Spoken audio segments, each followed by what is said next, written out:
Olá a todos e todas, olá Brasil. Estamos hoje no 30º episódio do programa Ecoar Diálogos de Cidadania, o nosso programa de entrevistas da Fiocruz e da Unifase.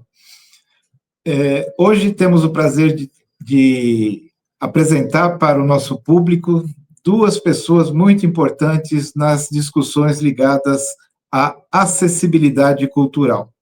Eu gostaria de, primeiramente, me autodescrever. Eu sou Tuca Munhoz, um homem branco, olhos claros, barba branca, bigode azul, e aqui em São Paulo está muito frio, por isso eu estou com blusa e um cachecol.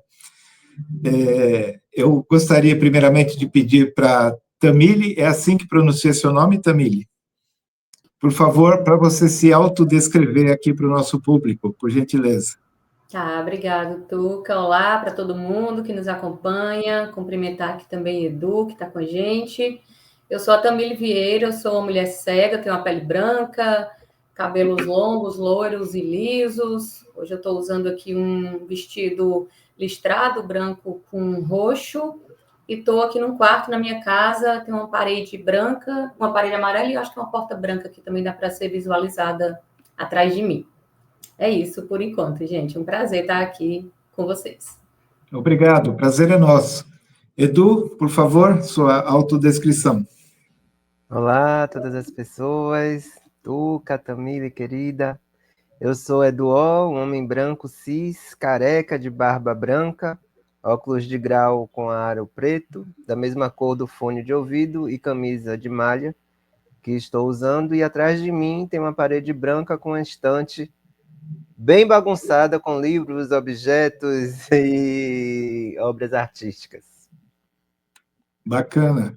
Muito obrigado, Edu, também por sua presença. É um prazer conversar com vocês. Com você, Edu, e com você, Tamile. E iniciando o nosso programa, que tem como tema hoje cultura e pessoas com deficiência, a gente sabe, Edu e Tamires, que as pessoas com deficiência, historicamente, foram excluídas do acesso à cultura e da manifestação cultural das pessoas com deficiência.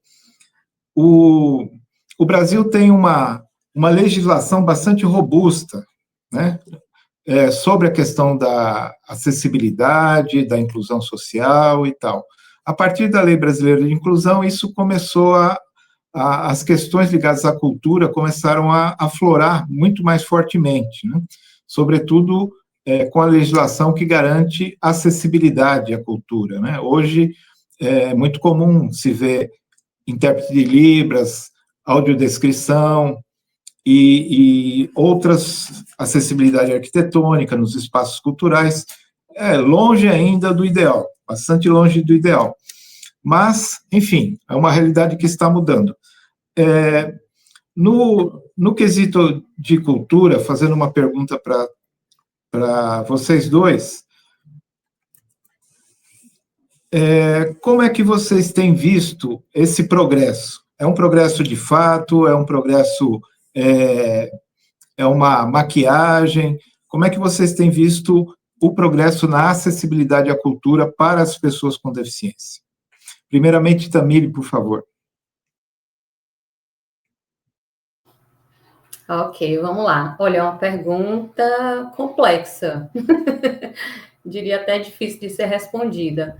Mas, assim, eu acho que... É porque eu tenho questões quando a gente fala de avanços, com essa palavra avanço, que parece que é algo sempre ascendente. Mas eu acho que, na minha percepção, acho que atualmente a gente vem conseguindo fazer fissuras nessa estrutura. Então, é perceptível algumas mudanças que ainda não são ideais, mas eu acho que a gente hoje, né, fazendo esse comparativo e esse resgate de como era isso, né, algumas décadas, eu pelo menos penso que conseguimos perceber já algumas pequenas fissuras dentro dessa estrutura que é tão capacitista, né? Na minha percepção, acho que é isso. Temos muito ainda o que conquistar, temos muito ainda o que transformar, mas para mim ali minimamente a gente consegue ir percebendo um movimento mínimo que seja no sentido de construir mesmo um campo, né, artístico-cultural menos capacitista. Quando você fala dessas fissuras, Tamile, a partir do trabalho que você desenvolve, né? Você é uma gestora pública, como que você tem atuado para que essas fissuras se alarguem, enfim, e sejam, cada vez mais a gente possa acessar a cultura? Olha, Tuca, eu devo dizer que, assim, a minha relação com a arte e com a cultura, eu acho que eu posso dizer que ela é atravessada tanto por uma questão afetiva como de enfrentamento também, né? Então, enquanto uma mulher cega, eu sempre tive que negociar a minha presença em espaços culturais e tudo mais, né? E quando eu falo de negociar, é negociar tudo mesmo, assim, negociar acesso, negociar legitimidade, negociar tempo. Por outro lado, né, quando eu falo na questão do afeto, eu sempre tive uma relação muito próxima também com a arte, com a cultura, né, com a música, com a literatura. Então, eu acho que essa aproximação, né, toda essa trajetória, ela contribuiu para essa minha atuação, acho que sensível e crítica. É uma atuação mais política, né, que é o que eu busco hoje, inclusive, no meu trabalho, enquanto gestora, enquanto uma mulher cega que ocupa um lugar de decisão ali dentro dessa estrutura. Então, eu venho, a partir disso, a partir dessa perspectiva de que a acessibilidade ela sai desse lugar de ser uma gentileza, de ser um favor, né, e é colocada, de fato, como um direito que é construído e proposta por pessoas com deficiência, com pessoas com deficiência. Então, o meu trabalho hoje é nessa direção de fato, garantir esses direitos culturais que nós temos, nós, todas, todos e todos nós, para que as pessoas que têm uma deficiência, né, artistas, agentes culturais, pesquisadores, trabalhadores, possam ocupar esse lugar que é nosso de direito. Legal. Muito interessante. Eu na sua fala, já elaborei uma outra pergunta para você, mas agora eu vou passar a palavra para o Edu.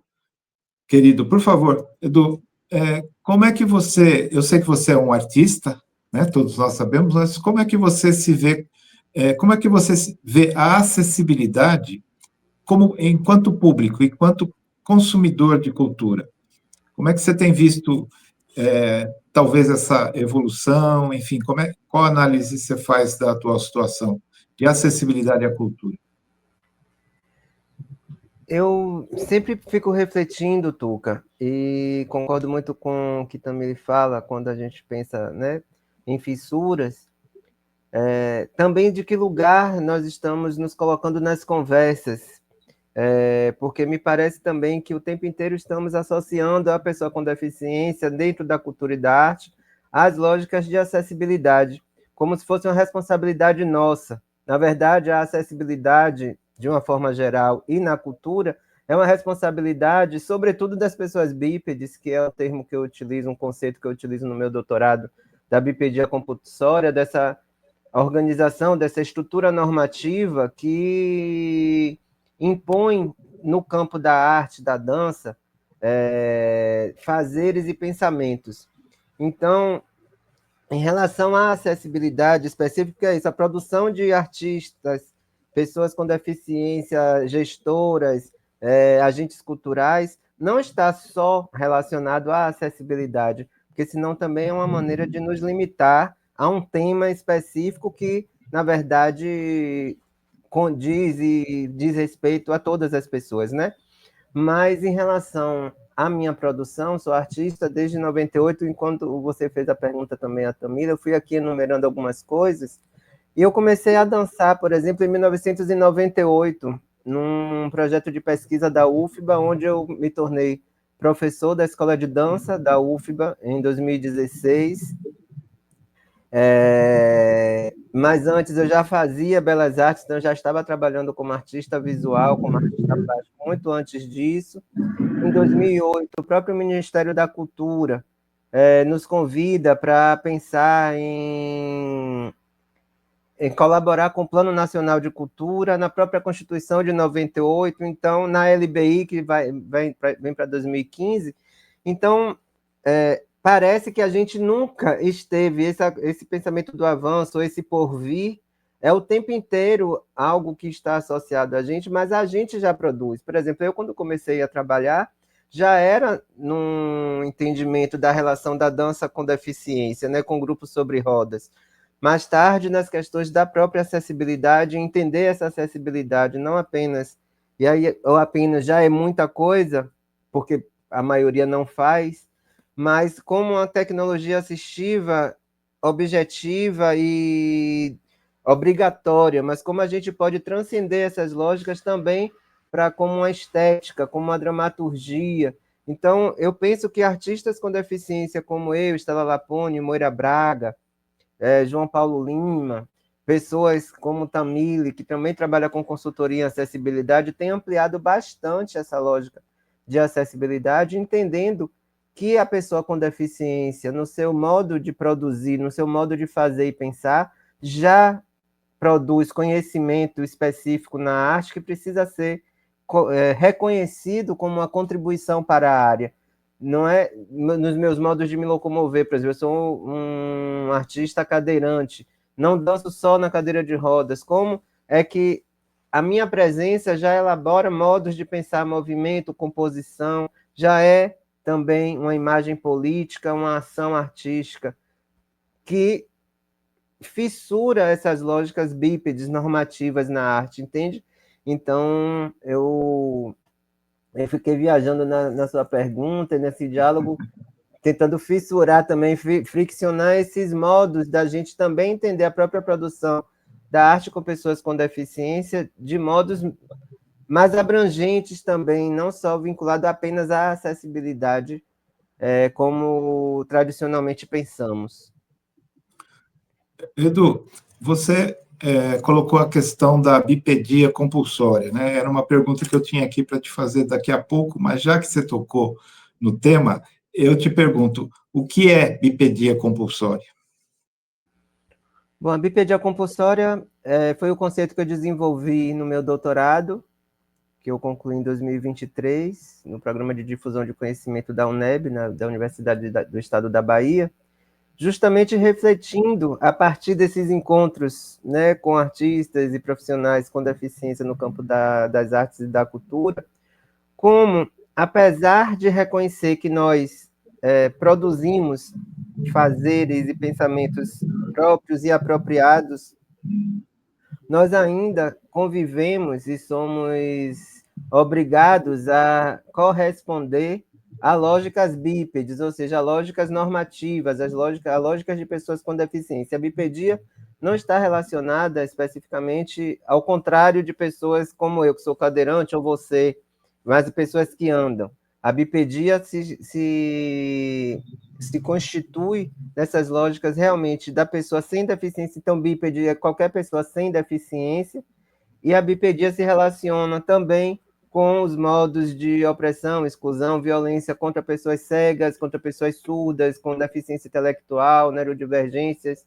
Não é, até na minha carta aos bípedes eu falo, a bipedia não é sobre como você anda, ou o canguru ou a galinha, que são animais bípedes, mas é uma lógica de compreender o mundo a partir do corpo sem deficiência que rege as metodologias na formação em arte, os modos de apreciação e crítica da arte, modos de produção, porque a pessoa, né, a deficiência exige modos de produção também outros que não os normativos, enfim, curadorias, como a gente vai analisar um projeto que pensa a deficiência enquanto a estética da deficiência, né, como o alejar a arte, que é um termo também que eu utilizo a partir da teoria CRIP, teoria aleijada desenvolvida por McRua e aqui no Brasil, por Anaí Guedes de Mello e Marco Antônio Gavério, entre outras pessoas.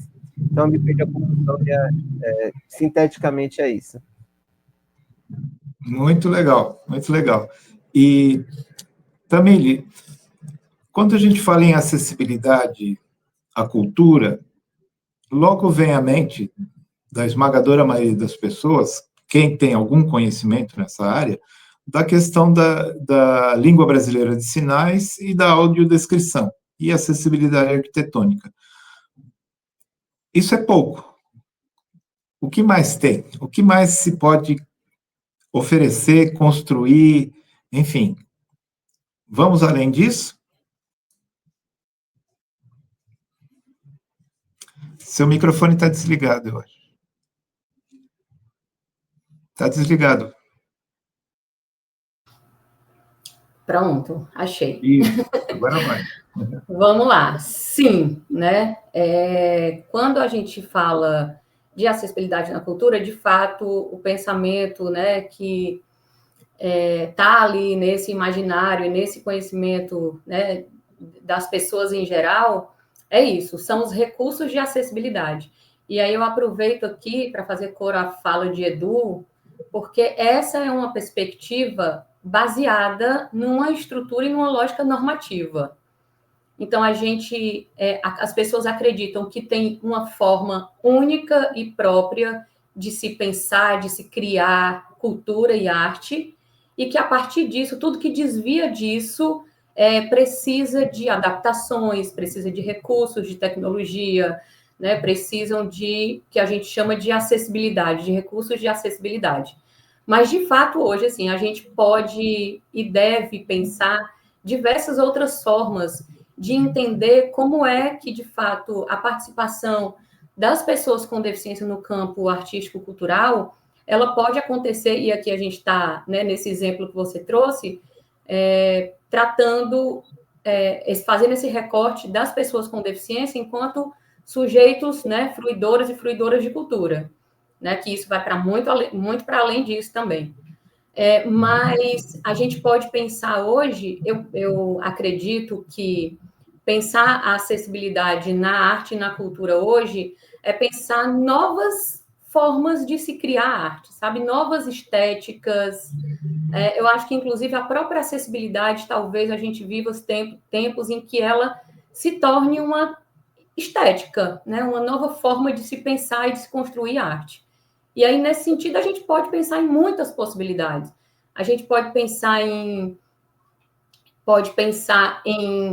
elementos sensoriais, né? De quando eu vou construir e criar a minha arte, eu posso pensar que tem corpos distintos, formas diferentes de se mover, de enxergar, de se comunicar. Então, se eu tiver esse pensamento já desde o início ali, né? Esse entendimento de que a minha arte são para pessoas diversas, eu posso já incorporar ali formas, né, de que essa pessoa ela consiga acessar e fruir essa arte sem precisar de adaptações posteriores, como são os recursos. Então, pensar paisagens sonoras, pensar recursos sensoriais diversos, pensar espaços que também podem ser acessados e que as pessoas podem se mover dentro desses espaços de outros modos. Eu acho que são possibilidades assim infinitas, né? Em que a gente pode trazer a arte para a pessoa com deficiência, enquanto fruidor e fruidora, com uma experiência muito mais interessante do que simplesmente a aplicação de um recurso, sabe?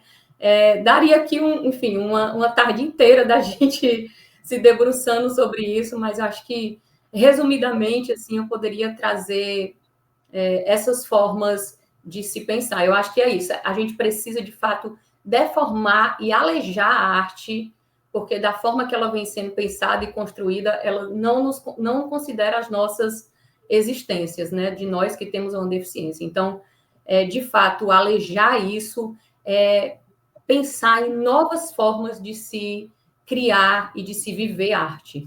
Acho que é por aí. Tamires. A comunicação, né, Tamires? Desculpe, Tuca. Pois pensar não. também a acessibilidade nesse sentido é pensar também na comunicação, porque muitas pessoas que produzem e artistas dizem a gente coloca libras e coloca audiodescrição, mas não tem pessoas com deficiência.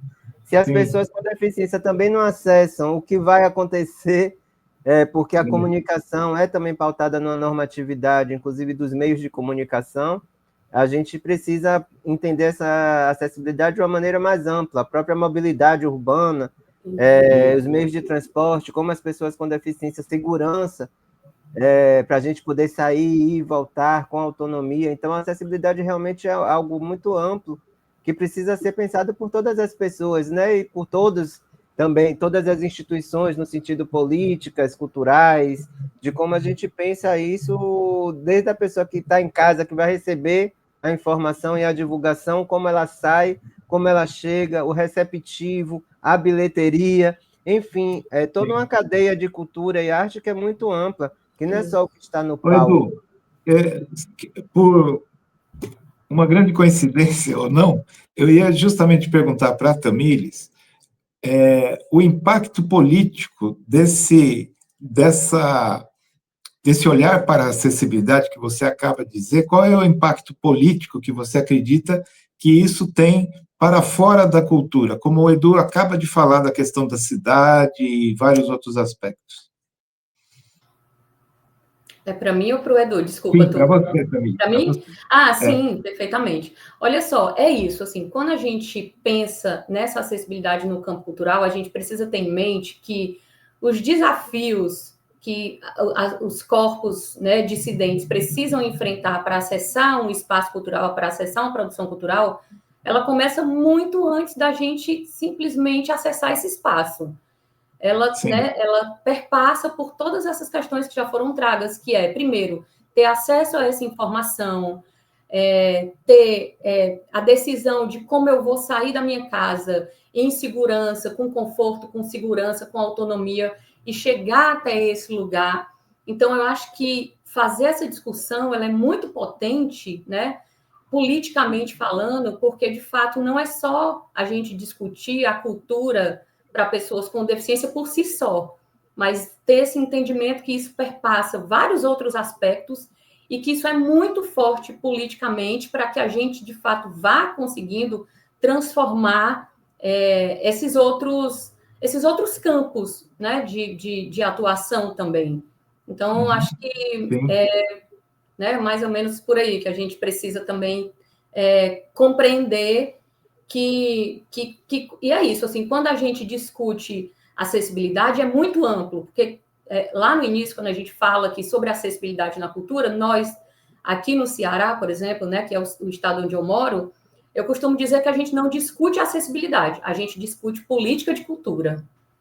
E aí, dentro da política de cultura, como é que isso se insere, né? Como é que essas experiências, como é que artistas com deficiência podem criar, como é que pesquisadores com deficiência produzem conhecimento, como é que o público com deficiência acessa esses espaços, enfim, perpassa tudo isso.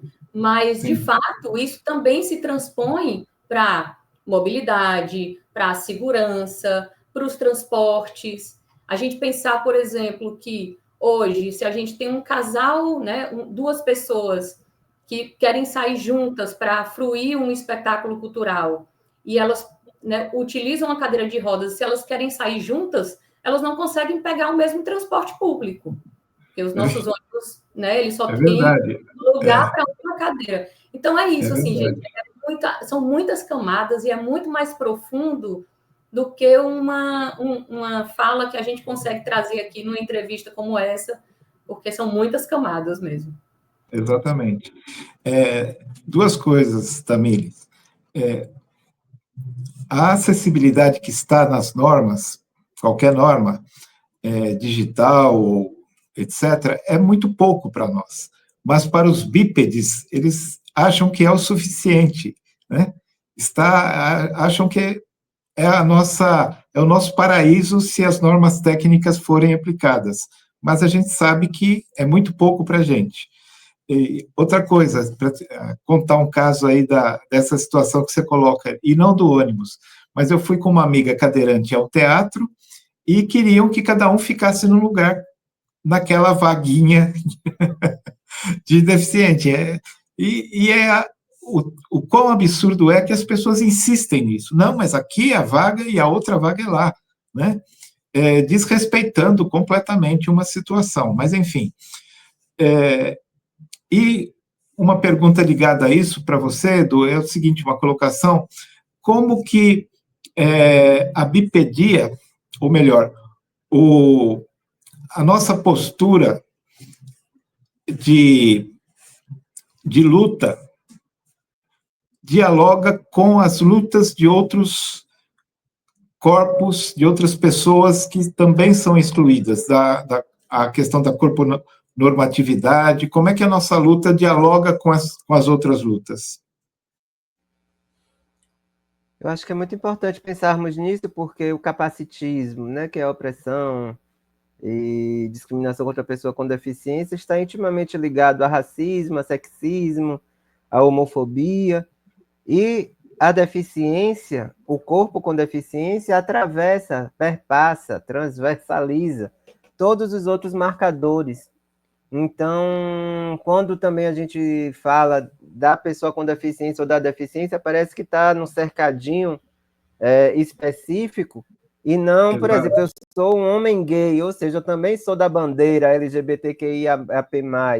Existem pessoas negras com deficiência, pessoas trans, pessoas indígenas, de idades diversas, de classes sociais diversas, pessoas periféricas, enfim. Então, sempre quando falarmos sobre essas categorias, né, minorizadas, que não é a minoria, que não somos a minoria, mas somos minorizados, de que maneira é que também, dentro dessas discussões, se considera e se responsabiliza por nos considerar ali dentro. Porque senão sempre vai ficar muito difícil para a gente, porque parece que o marcador da deficiência suplanta e exclui o outro. Então, é como se eu, por ter deficiência, e aí tem um exemplo bem nítido nisso, eu tenho um espetáculo chamado Quilezum, junto com o João Rafael Neto, com direção de Tiago Cohen, produção de Nair Enan, onde a gente, em dança, nós nos inspiramos no conto do Amor de um Pássaro por um Lagarto, de Gero Camilo. E é um conto que trata das questões da homofobia, das questões homoafetivas. E aí, numa das seleções de dessas curadorias, escolheram um outro trabalho porque tratava mais nitidamente sobre a questão da sexualidade, e o da gente só foi fixado no lugar da deficiência. Então, não há como a gente também... É uma luta constante nossa para nos tirar desse lugar, entende? Então, eu penso que uma das lutas principais que a gente precisa estar o tempo inteiro é lembrando, olha, mas nós também estamos em todos os outros corpos, a deficiência está em todos os outros marcadores, por que vocês não nos consideram? Isso eu acho muito importante. E tem uma coisa, Tuca, só voltando um pouco lá nas políticas, que eu acho que é importante porque, ultimamente,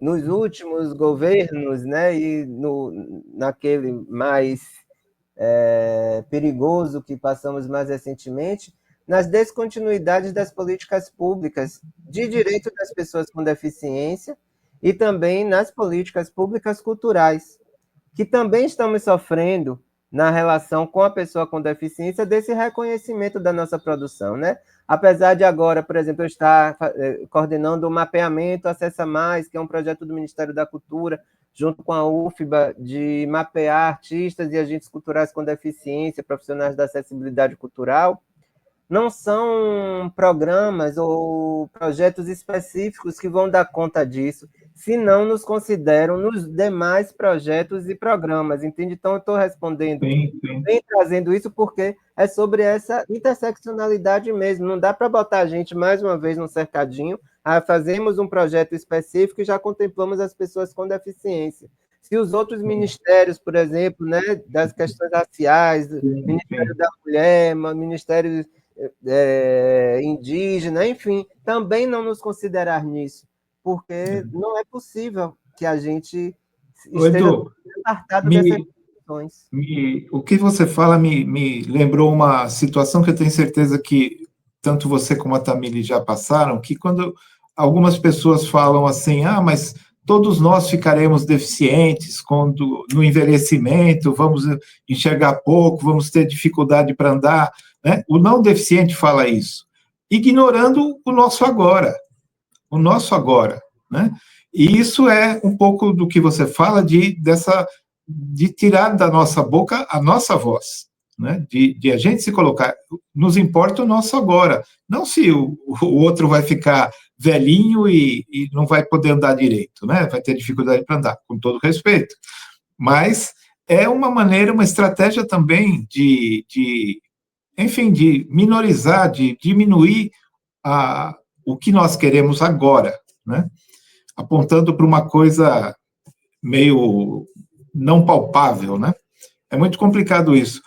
Mas, Edu, daqui a pouco eu volto com você nessa conversa tão bacana, tão interessante, mas, Tamires, um pouco mais concretamente, se você puder nos trazer, o que está acontecendo de importante nessa área aí no Ceará? Maravilha. Olha, Tuca, eu acho que aqui no Ceará, porque assim, acho que fazendo uma introdução aqui, né? Hoje a gente sabe que a gente já tem legislações e normas que respaldam, né, tudo isso que a gente está trazendo aqui hoje, mas eu acho que pensar hoje acessibilidade é muito mais, né, daquilo que a gente tinha falado, de pensar protocolos, né? A gente tem ainda uma estrutura, um capacitismo que é muito estrutural, que ainda enxerga as pessoas com deficiência como públicos excepcionais, como pessoas que precisam ser cuidadas, né? E não como protagonistas de fato, né? Porque eu acho que o que está em jogo aqui, que é o pensamento que a gente tem, vou já dizer quais são as ações concretas que a gente vem trazendo nessa direção, porque é isso, o que está em jogo não é o cumprimento formal de uma norma, né? Mas é o enfrentamento mesmo dessa estrutura que, historicamente, silencia, exclui. Então, promover a acessibilidade é muito mais do que promover esses protocolos, né? Mas eu acho que exige o compromisso com essa permanência, que aí eu trago já exemplos práticos, que são a presença das pessoas com deficiência dentro dessa estrutura. E aí nós temos aqui no Ceará, né, pessoas com deficiência como eu, no corpo da gestão da Secretaria da Cultura, como trabalhadores da cultura dentro dos equipamentos culturais, artistas também atuando, né, dentro desse campo, né, de arte e cultura.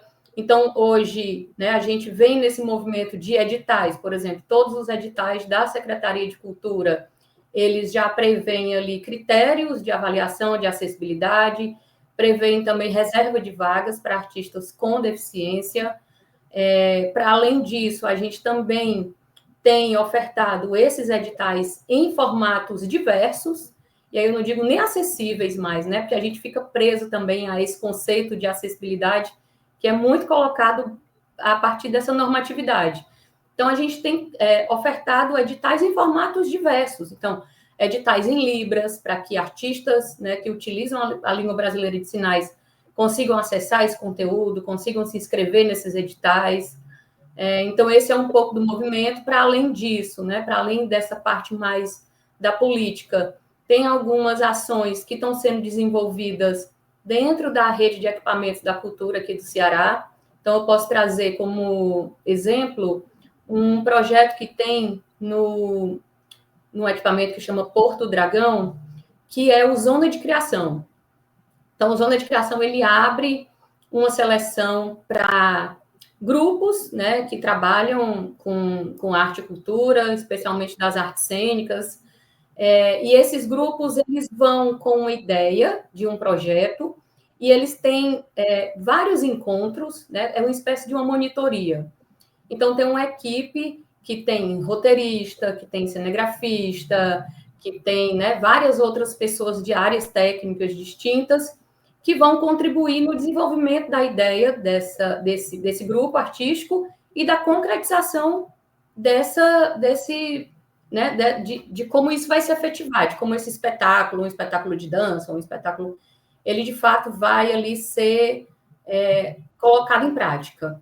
E aí, dentro dessa equipe que tem, nós também temos pessoas com deficiência, com qualificação, com formação na área, para também provocar nesse grupo, nesses artistas, aquilo que a gente vinha falando antes, né? Não só a implementação de recursos de acessibilidade, mas em formas distintas de como essa acessibilidade ela pode vir ali já desde o início, né? De como pensar esse projeto e de como pensar essa produção artística. E aí traz ali, incorporando artistas, atores que são intérpretes de Libras, ou trazendo a própria língua brasileira de sinais como elemento criativo dentro desses projetos. Enfim, são infinitas possibilidades, mas são algumas iniciativas, né, concretamente, que a gente vem trabalhando por aqui para buscar mesmo que a cultura seja cada vez mais anticapacitista. Essa questão do capacitismo, eu vou guardar uma perguntinha para o final. Mas, Edu, você falou do mapeamento, né? Do mapeamento de artistas com deficiência. Como é que está isso? Como nasceu? E os próximos passos? O que se pretende fazer? Conta um pouco para a gente sobre isso. Bom, só trazendo também, né, assim, como é importante o que também ele apresenta sobre o que tem sido realizado no Ceará e como é importante a nossa presença, porque eu tenho certeza que a presença de Tamile e de outras pessoas com deficiência que provocam a possibilidade de tudo que ela nos apresenta, porque eu fico pensando também que é importante pensarmos, assim, compreendermos ou lembrarmos quais são as deficiências consideradas nas próprias ações de acessibilidade, por exemplo, né? Também nos espaços de acessibilidade, nos próprios espaços das deficiências, tem as eleitas, né? Tem as priorizadas. Como é que nós podemos pensar isso também de uma forma alargada? E quando o Tamile fala, né, de vários formatos de edital, me parece que isso a gente também amplia para essa ideia mais ampliada de quem pode produzir e fazer arte a partir de um edital, por exemplo. O mapeamento surge um pouco disso, dessa inquietação, né? Quando em 2023, no lançamento da Lei Paulo Gustavo aqui em Salvador, eu sou de Salvador, né? Eu fui convidado pela UFBA para fazer parte de uma mesa onde discutiria a acessibilidade na Lei Paulo Gustavo, e ao ler a letra da lei, não se considerava nada da gente. Então, desde o meu início aqui falando exatamente como nos considerar enquanto produtores de cultura e arte no Brasil, se numa lei como essa, que garantia, né, fomento para artistas, não nos considerava. A gente só estava como fruidor por causa da acessibilidade, em termos de preferencialmente você poderia dar. E aí entra o lobby grande da indústria audiovisual, que é um problema sério na relação com a acessibilidade no país, né? Antes da mesa, no dia anterior, teve o lançamento na Concha Acústica, onde a própria acessibilidade era praticamente nula no receptivo, pessoas cegas que entravam na Concha Acústica. Quem conhece a Concha Acústica sabe como é difícil aquele espaço para pessoas com deficiência. Então, não tinha no receptivo pessoas que pudessem direcionar as pessoas a um lugar mais confortável. Não tinha audiodescrição, não tinha legenda. Intérprete de Libras estava atrás de um pano preto no palco. E o que, para além disso, que já me incomodou bastante, os lugares também de pessoas cadeirantes, completamente tomado na frente pelas pessoas da própria produção e outras pessoas que invadem a frente para assistir. Foi um caos absurdo. E para piorar a situação, todos esses marcadores que a gente já falou aqui estavam representados com artistas, com apresentações, e nós não estávamos lá. Então, no dia seguinte, quando eu fui para a reitoria da UFBA, eu fiz uma performance junto com Elenilson Soares, que é um artista surdo daqui de Salvador, E a reitoria também sabemos que não tem acessibilidade. Botaram uma rampa muito íngreme e essa performance se tornou, né, acabou dando o nome de performance da queda, porque eu caí no meio da performance, machuquei a cabeça, sangrou, e isso transformou o próprio espaço e o próprio... Eu vi sua queda, viu, Edu? Eu vi sua queda. Tem disponível no YouTube. É, e a partir daí, né, dentro daquele manifesto e de toda a discussão que aconteceu ao redor disso, o Ministério da Cultura, a CEFLI, né, Secretaria de Formação Livre e Leitura, me procurou para saber o que poderia fazer isso na pessoa de Naine Terena, que estava mediando a mesa, que ficou muito incomodada com o que aconteceu, e ela dizia, a gente precisa fazer alguma coisa. Então, a partir de Naine Terena, que trabalhava naquela época na Secretaria de Formação Livre e Leitura, ficamos em diálogo até o final do ano, e a própria CEFLI, através de um termo de execução descentralizada, que em parceria com a UFBA, um TED, me convidou para coordenar esse mapeamento, entendendo que era urgente, inclusive para a implementação de novas políticas públicas ou o fortalecimento das que já existiam, reconhecer e identificar as pessoas com deficiência que trabalham na área da arte e da cultura no país. Nós lançamos em setembro, ficou o formulário disponível até janeiro. Nesse período, conseguimos quase 3.500 500 cadastros de pessoas com deficiência em todo o país. E estamos agora, porque né, ultrapassou todas as expectativas. Nós não tínhamos uma expectativa de conseguir tantas pessoas assim, né, cadastradas. Então, nós estamos na fase de coleta ainda e de análise dos dados, através de uma equipe especializada nisso, para que a gente possa, então, passar para a fase de escrita de relatório, que deve ficar disponível até o final do ano. Parabéns pelo trabalho, Edu. É bastante importante. Uma equipe gigantesca, que eu agradeço a todo mundo que participou. Que bom. Bom, nosso programa... Pois não. Eu queria interromper só porque acho que tem uma coisa importante que o Edu falou aí do mapeamento, eu esqueci de citar quando você pergunta as iniciativas aqui do Ceará.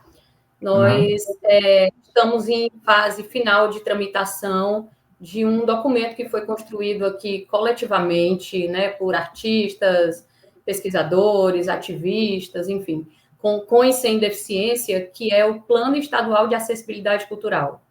Então, esse documento ele começou a ser elaborado em 2002, né? Ele está estruturado em eixos da política de cultura, e aí são diretrizes mesmo, né? Diretrizes e metas e ações ali que indicam como é que a gente pode garantir esses direitos culturais das pessoas com deficiência. Então, esse documento foi finalizado, já saiu da Secretaria da Cultura, está em tramitação aí para a Casa Civil, e a ideia é que ele seja votado enquanto projeto de lei, né? Para não ser ali uma política de governo, para ser uma política mesmo de Estado.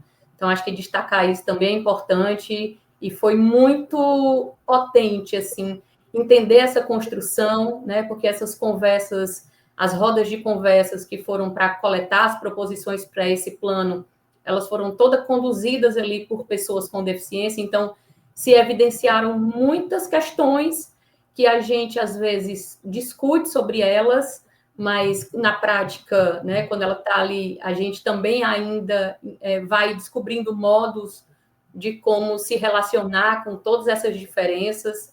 Então, só destacar isso, que foi muito, muito potente para a gente. E, assim, que a gente saiba, o Ceará será aí o primeiro estado que terá uma política de acessibilidade cultural implementada como um projeto de lei. Parabéns, muito bacana, muito. Eu vou me atrever, Edu e Tamires, a fazer uma pergunta complexa, mas dá só 1 minuto para vocês responderem, 1 minuto para cada um, porque o nosso tempo está estourando. Mas é o seguinte, a gente falou aqui o tempo todo dessa toda aquela maneira de capacitismo, né? E existem pessoas com deficiência, alguns movimentos, instituições, que querem criminalizar o capacitismo, né? Capacitismo é crime, né? Vocês acham, primeiro, Edu, você acha, Edu, que no campo da legalidade, digamos assim, é possível combater o capacitismo? Uma lei pode combater? Acredito que a partir das leis as pessoas possam tomar, ou a partir de determinadas punições, as pessoas têm consciência de que não pode fazer aquilo. Não sei se, porque uma é uma questão estrutural e também de educação, como a gente ainda não chegou lá, eu acho que as leis também servem para a formação. Então, acredito que uma lei como essa, a depender do que também seja, não é uma punição, porque não é uma questão de punitivista, mas é só de chamar a atenção de que aquilo também ofende, agride e mata, porque o capacitismo também mata. Então, precisamos ter atenção a isso. Obrigado, Edu. Tamires, o que você acha? Eu concordo com o Edu também. Eu acho que a gente vive uma era que ainda é importante que isso seja tratado, né, como crime, de fato, e que deve ser respeitado, né? A gente tem isso na nossa legislação, e eu acho que, assim, o mundo ideal seria de que isso, de fato, não precisasse ser colocado dessa forma, mas eu acho que para além disso que o Edu traz, né, eu acho que a própria cultura, ela também se movimenta, né? Ela tem um lugar de potência desse lugar, dessa luta contra esse capacitismo, né? Então, da própria presença nossa nesses lugares de criação, de fruição, né? de trabalhadores e de pesquisa, né? A própria que a gente conceitua hoje, inclusive, como cultura DEF, eu acho que também traz essa dimensão, sabe? Vai evidenciando essa dimensão de que isso que acontece, que é tão estrutural, sim, é um crime e deve ser combatido como os outros crimes que também existem, né? Obrigado. Muito obrigado, Edu. Um prazer revê-lo. Muito obrigado, Tamile. Um prazer conhecê-la. E vamos encerrando o nosso programa. E antes de terminar, eu quero destacar que contamos com o apoio do PMA, que é o Programa de Políticas Públicas, Modelos de Atenção e Gestão do Sistema, da Fiocruz, e também convidar a todos, a todas, para que acompanhem o nosso podcast também, que é Rolando os Dados. Em qualquer plataforma vocês podem encontrar o nosso podcast Rolando os Dados. E também quero pedir aos que nos acompanham que se inscrevam no nosso canal do YouTube, @nips.núcleo. E agradecer a toda a equipe do ECOAR, Diálogos de Cidadania, do NIPES, e da Unifase, todos da Fiocruz e da Unifase. Muito obrigado e até a próxima. Um grande abraço a todos, a todas.